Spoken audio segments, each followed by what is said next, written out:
세계 정세는 아랑곳않고 세국을 고집하던 조선은 운요 사건에 이은 강화도 조약으로 결국 나라의 문을 열었고 1882년에는 미국과도 통상조약을 맺게 됩니다.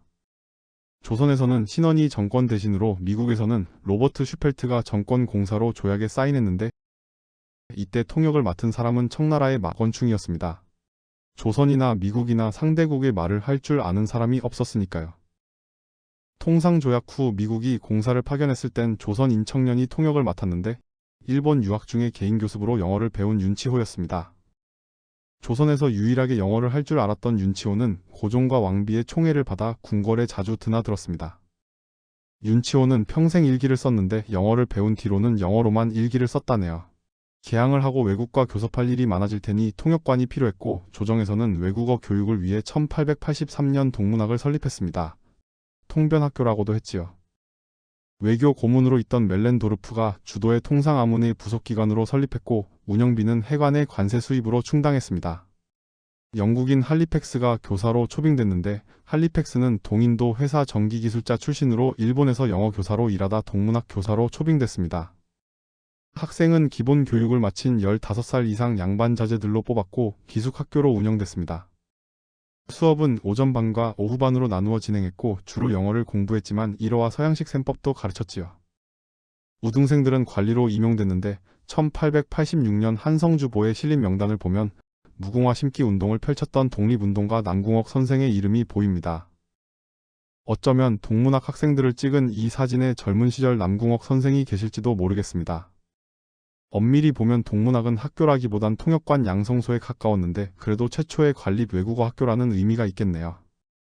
동문학은 1886년에 유경공원이 설립되면서 문을 닫았습니다.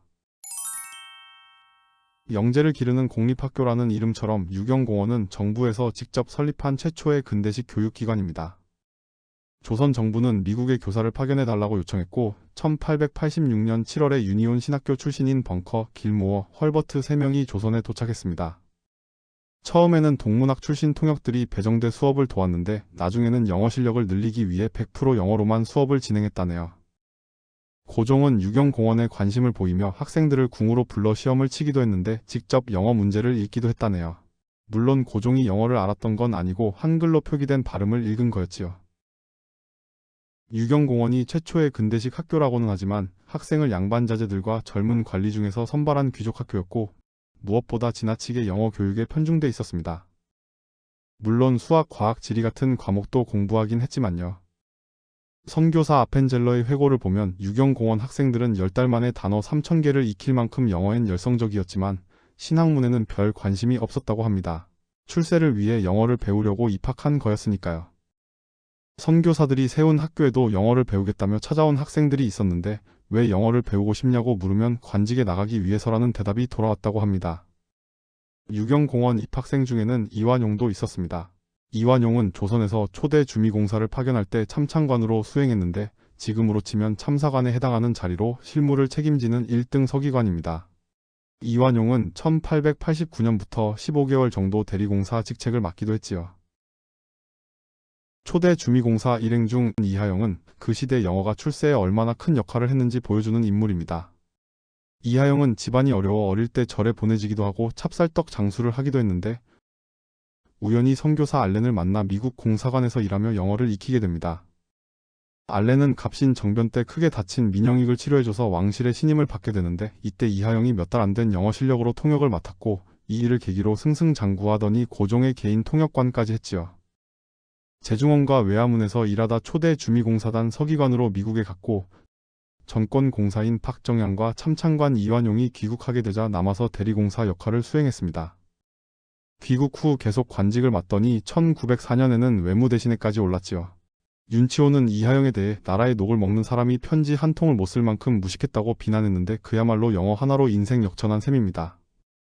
이하영은 을사능 약대 처음엔 반대 입장이더니 나중에 찬성으로 돌아섰고 일본으로부터 귀족 자기도 받았습니다.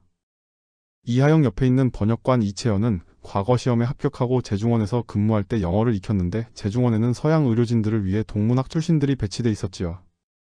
이채연은 이완용에 이어 워싱턴에서 대리공사로 근무했고 1896년부터 한성판윤을 지내면서 서울을 근대화하는 데 힘을 쏟았습니다. 국비로 운영되던 유경공원은 재정 문제로 어려움을 겪다가 1894년에 관립영어학교와 통합됐습니다. 관립외국어학교는 처음에 언어별로 따로 운영됐습니다. 1891년 1호학교가 문을 열었고 1894년에 영어학교가 생겼는데 영어학교에는 프램튼이나 허치슨 같은 외국인들과 함께 한국인 교관도 있었고 동문학에서 가르쳤던 할리팩스가 다시 영어학교에서 학생들을 가르쳤습니다. 외국어 학교는 필요할 경우 지교를 설치할 수 있었는데 실제 지교를 설치한 건 1호학교 뿐이었습니다. 일본의 영향력이 커지고 있었으니 당연히 일본어 수요가 많아졌기 때문이겠죠. 인천 일본어 학교는 1895년 6월 인천 감리서 자리에 문을 열었는데 처음에는 입학생이 30명 정도 됐지만 1898년 첫 졸업생은 9명이었고 1902년 두 번째 졸업생은 1명뿐이었습니다. 결국 인천 일본어 학교는 상업학교로 개편됐다가 1951년 인천고등학교로 바뀌어 현재에 이르고 있습니다. 법어학교는 처음에 학교 건물이 없어서 마르텔의 집에서 시작했습니다. 법어학교 교장을 맡은 마르텔은 멜렌도르프가 상하이에 있을 때 그 밑에서 일했던 적이 있다네요. 무역업자로 우리나라에 왔다가 법어학교 교사로도 활동했던 알레베크는 1901년에 최초의 불안사전을 펴내기도 했습니다. 법어학교에서는 첫 입학생이었던 이능화가 졸업도 하기 전에 교관이 되더니 1906년에는 교장에 임명되기도 했지요. 이능화는 역사학자이자 민속학자로 조선불교통사, 조선해화사, 조선무속고를 저술했습니다. 아오학교는 1896년 2월에 문을 열었다가 러일 전쟁이 터지고 일본군이 학교를 점령하자 교관으로 있던 러시아 장교가 귀국해버렸고 학교는 문을 닫았습니다. 한화학교는 1891년 1호학교가 문을 열 때 시작됐다가 청일전쟁으로 문을 닫았고 1897년에 견지동 우정총국 자리에 다시 문을 열었습니다. 덕어학교는 1898년 안국동에 문을 열었는데 학생 수가 가장 적었습니다. 1910년까지 졸업생이 5명 뿐이네요. 외국어학교는 수업료가 무료였고 교과서와 학습에 필요한 물품도 지급해줬습니다. 정부에서 관심을 많이 보였고 고종이 학생들을 연회에 불러 격려하기도 했지요. 1년에 2학기제로 운영됐는데 여름방학은 60일로 길고 겨울방학은 짧았지만 음력으로 12월 25일부터 정월 대보름까지 휴교였으니 이때가 겨울방학인 셈입니다. 한식과 추석 같은 명절 당일과 전날도 휴교였습니다. 외국어학교가 실무에 필요한 인재를 만들기 위한 학교긴 했지만 독서, 작문, 역사, 지지 같은 과목도 공부하도록 했습니다. 물론 전공 언어로요. 그런데 학생들이 자기 전공 언어와 나라 사정만 공부하다 보면 그 나라로 기우는 파당성을 띌 수도 있기 때문에 외국어 학교들을 한 곳에 통합해 여러 나라의 문화를 고루 배우게 하자는 주장이 제기됐고 1907년 외국어 학교들이 한성 외국어 학교로 통합됐습니다. 한성 외국어 학교는 1911년 조선 총독부의 조선교육령에 따라 폐교됐습니다.